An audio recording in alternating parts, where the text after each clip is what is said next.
جناب عزت مآب انور خان صاحب، سفیر پاکستان برائے عمان اور مہمان خصوصی، معزز شعراء کرام،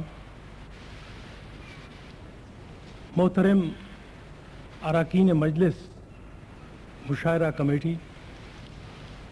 اور معزز خواتین و حضرات،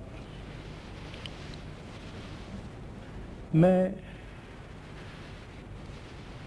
قومی دن کے اس اہم موقع کی مناسبت سے آپ سب کو اس مشاعرے میں خوش آمدید کہتا ہوں اور آپ کا دلی طور پہ خیر مقدم کرتا ہوں۔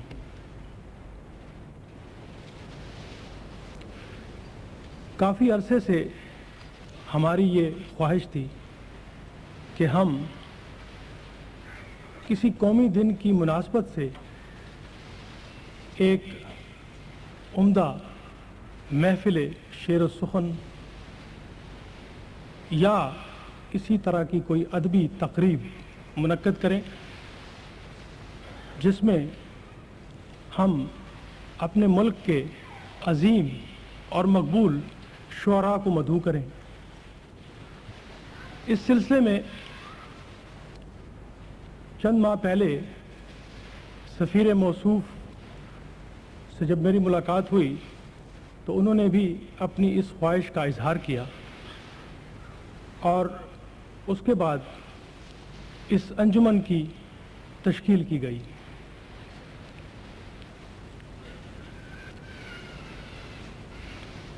مجھے اس بات کی خوشی ہے، بلکہ فخر ہے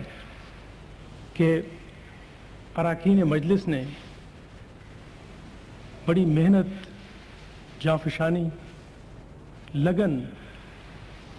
اور خلوص سے کام کر کے اس مختصر عرصے میں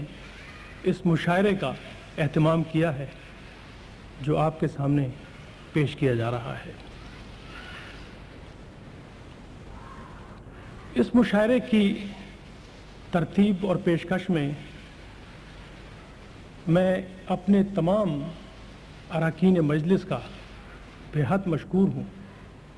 ان کا تہہ دل سے شکریہ ادا کرتا ہوں کہ انہوں نے بڑی محنت کر کے اس کا اہتمام کیا، اور خاص طور پہ طاہر جمیل نقوی، جناب مجاہد صدیقی، زیارت علی، صالح فاروقی، ان لوگوں نے، ہمارے ان ممبران نے اس مشاعرے کو منعقد کرانے میں بڑی محنت کی ہے، اور میں ان سب کا خاص طور پہ شکریہ ادا کرتا ہوں۔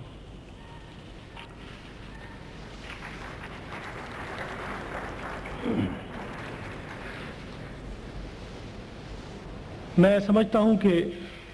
سفیر پاکستان کا بھی ہمیں اس دوران بہت تعاون حاصل رہا، اور باوجود اپنی گوناگوں مصروفیات کے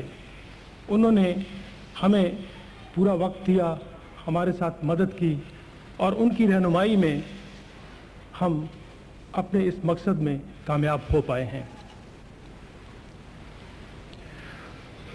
اس سلسلے میں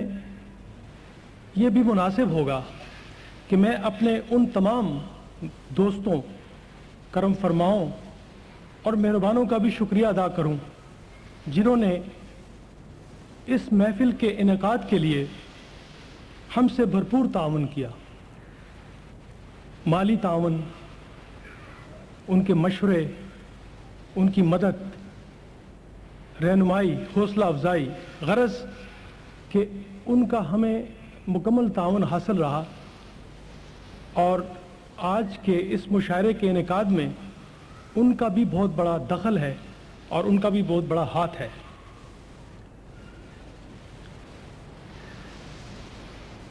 خواتین و حضرات، آج کے اس محفل میں مجھے اپنے